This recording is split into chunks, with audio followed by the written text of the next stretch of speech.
tukuza olunaku eddwaliro lyaffe lyatandikawo ery'omuzungu oba mumisani eyava mu America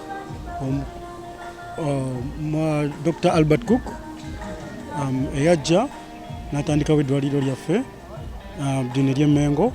So olunaku lwaleero tulukuziza n'engeri ey'okuddiza eri abalwadde baffe oba bakasitomazi baffe, netubaddiza eri okubakeberera obwereere endwadde ezimu ez'enjawulo, ne tubawa ku ddagala eritandikirwako ng'eri ebiwuka, eddagala ly'ensusu ne Panadol, ezo pain killers ezitandikirwako. So abantu babadde nga 95, tutwadde tusuubira abantu abatonotono nga 5, ne tufunye abantu 95.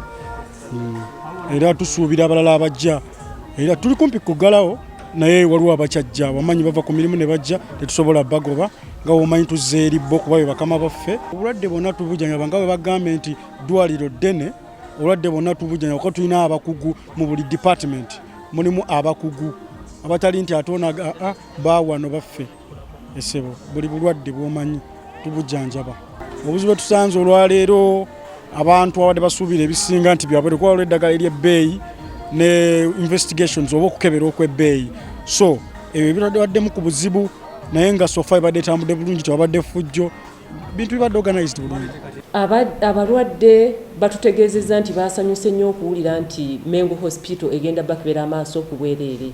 Tukebedde abalwadde bano ku bwereere, bafunye saavisi yonna ey'amaaso ku bwereere. Tusobodde okubawa gaalubindi ku bwereere, n'abamu bafunye eddagala ku bwereere. Tulabye abalwadde abakunukkiriza mu 400 mu maaso mokka. Tusobodde okubalaba abaagala gaalubindi ne tuzibawa, abeetaaga okulongoosa ne tubagamba bajje mu kitongole twongere okubakolako.